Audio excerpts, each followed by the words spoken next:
ಇವತ್ ಮ್ಯಾಚ್ ಒಳಗ ನಮ್ಮ RCB ಗೆದ್ದ ಬಿಡ್ತು ನೋಡ್ರಿ. ಶರಣ್ರಿ ಎಲ್ಲಾ ಮಸ್ತ್ ಮಂದಿಗೆ ನನ್ನ ಮಿನಿ ಲಾಗಿಗೆ ನಿಮ್ಗೆಲ್ಲ ಸ್ವಾಗತ ಸುಸ್ವಾಗತ. ಇವತ್ ಬೆಳಗ್ಗೆ ಜಿಟಿ ಮಳಿ ಹತ್ಕೊಂಡಿತ್ತು. ಇಂತ ಮಳಿ ಒಳಗೆ ನಾ ಸೀದಾ ಆಟೋ ಸ್ಟ್ಯಾಂಡ್ ಬಂದೆ. ನಾ ಆಟೋ ಸ್ಟ್ಯಾಂಡ್ ಬರೋದಕ್ಕೂ ನಮ್ ದೋಸ್ತ ಎಲ್ಲ ಗಾಡಿ ತಗೊಂಡ್ ಬಂದ್ ಅಲ್ಲಿ ತಗೊಂಡಿದ್ದ. ಇವ್ ಗಾಡಿ ಹತ್ಕೊಂಡು ನಾವು ಸೀದಾ ಕಾಲೇಜ್ ಕಡೆ ಹೊಂಟ್ವಿ. ನಮ್ ಕಾಲೇಜ್ ಕಡೆ ನೋಡಿದ್ರೆ ಮಳಿನ ಇಲ್ಲ. ಈ ಕಣ್ಣಲ್ಲಿ ಇನ್ನೀ ಏನೇನ್ ನೋಡ್ಬೇಕೋ ಕಾಣೆ. ನಾವ್ ಹಂಗ ಸೀದಾ ಹೋಗಿ ಗಾಡಿನ ಪಾರ್ಕಿಂಗ್ ಒಳಗೆ ನಿಂದಿರ್ಸಿದ್ವಿ. ಇವತ್ತಿನ ದಿನ ಹ್ಯಾಪಿ ಆಗಿರ್ಲಿ ಅಂತಂದ್ರೆ ನಾವು ಸೀದಾ ಹ್ಯಾಪಿ ಡೆಂಟ್ ಹಾಕೊಂಡು ಸೀದಾ ಕಾಲೇಜ್ ಒಳಗೆ ಹೋಗಿ ದೇವ್ರ ಒಂದ್ ಕೈ ಮುಖಂಡು ಸೀದಾ ಕ್ಲಾಸ್ ಕಡೆ ಹೊಂಟ್ವಿ. ಕ್ಲಾಸ್ ಒಳಗೆ ಹೋಗೋ ಅಷ್ಟೊತ್ತಿಗೆ ಇವರಿಬ್ರು ಎಲ್ಲ ಬಂದ ಬಿಟ್ಟಿದ್ರು.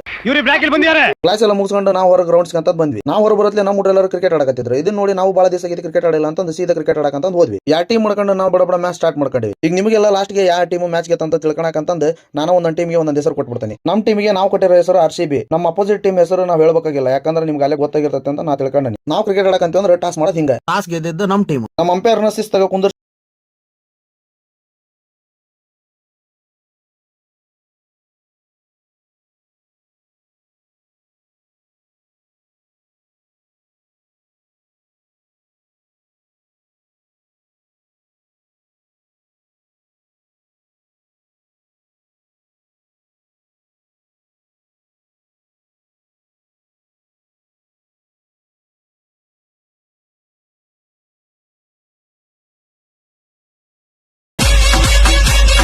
ನೀವೇನ ಅನ್ರಿ ದೋಸ್ತರ ಜೊತೆ ಹಿಂಗೆಲ್ಲ ಕ್ರಿಕೆಟ್ ಆಡೋದು ಮಜಾನ ಬೇರೆ. ಕ್ರಿಕೆಟ್ ಆಡೋದೆಲ್ಲ ಮುಗಿಸ್ಕೊಂಡು ನಾವು ಟೈಮ್ ಆಗೈತೆ ಅಂತ ಮನೆ ಕಡೆ ಹೊಂಟ್ವಿ. ಈ ವಿಡಿಯೋ ಇಷ್ಟ ಆಗಿತ್ತಪ್ಪ ಅಂತಂದ್ರೆ ಫಸ್ಟ್ ನೀವು ಯಾರ ಜೊತೆ ಕ್ರಿಕೆಟ್ ಆಡ್ತಿದ್ರ ಆ ದೋಸ್ತಗೆ ಟ್ಯಾಗ್ ಮಾಡಿರಿ. ಆಮೇಲೆ ಒಂದ್ ಲೈಕ್ ಒಂದ್ ಕಮೆಂಟ್ ಜಾಸ್ತಿ ಶೇರ್ ಮಾಡಿ. ಮತ್ತೆ ಸಿಗೋಣಂತ ಮುಂದಿನ ವಿಡಿಯೋದಾಗ. ಅಲ್ಲಿವರೆಗೂ ನಿಮ್ಗೆಲ್ಲ ಸಲಾಂ.